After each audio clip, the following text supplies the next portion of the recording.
next few years. So a little bit about his background. He grew up in a small town outside of Lafayette, Indiana, which is a very rural, kind of a poor community, and he was the oldest of 3 boys.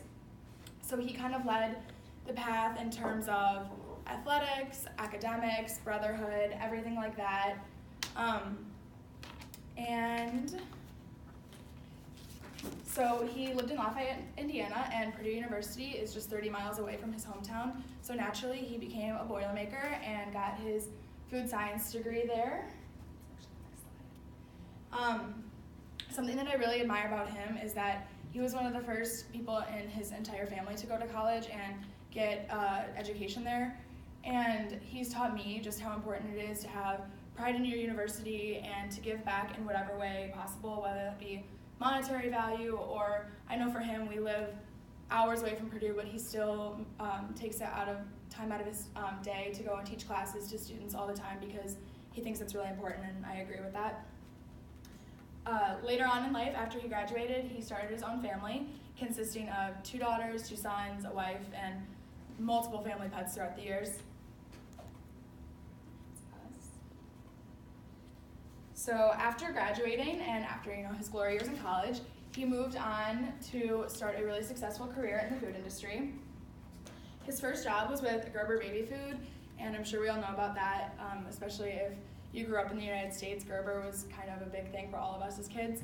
And he got a job right after college, which is something that I think we all want to aspire to do. And he worked there for 20 years where he found a lot of his really good friends. He actually met his bride and my mom there as well. And they had their very own Gerber baby. So they lived there for 20 years in Michigan, and some might say that they didn't think they were ever going to leave, but he was offered a promotion at a bigger company called Pepsi. So there's many different branches of PepsiCo, but they actually moved to Florida where Tropicana is located, all the orange trees and everything like that. So we moved from cold, chilly Michigan to warm Florida, and that's a big step for especially me and my brothers who were kind of just growing up and had all of our friends there, but he really helped with that and made sure that we were comfortable and had a really good childhood and everything like that, even though he kind of took us away from things like that. But he worked for PepsiCo for, I think, 8 years in Florida, and then just like he did at Gerber, he worked really hard and got promoted internally throughout the company year after year, and he actually moved to VP of Quality at PepsiCo in their headquarters in Chicago, Illinois, which is actually where we are now.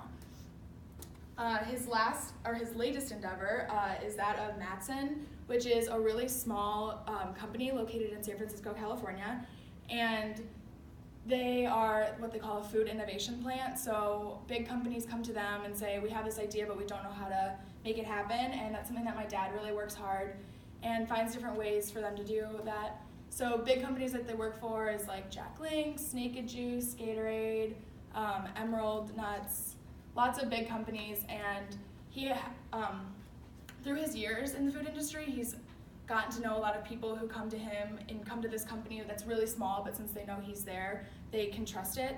So that's kind of really admirable for me that he's racked up so many confidants and lifetime partners in the food industry, regardless of whichever company he's at. So what's next? All of this hard work has made it possible for my dad to have a really enjoyable retirement. And I know he is always moving and always traveling, so we're really worried that he's going to get bored, but at the same time, he has so many different activities and pastimes that he's come up with over the years, like where he plans on retiring and when my mom retires is at our cabin in northern Michigan. So I know for a fact while we're all in college and my mom's at work, he's going to be spending so many weekends at the cabin where he likes to do snowmobiling, spending time on the lake, constantly renovating, gardening, just little things like that. And like I said, he's made many friends in the food industry over time, and they love spending time together. A lot of them are in the same age group, so they're retiring just around the same time he is. And I know he's really excited to just kind of lay back and spend time with everyone who is also working really hard with him.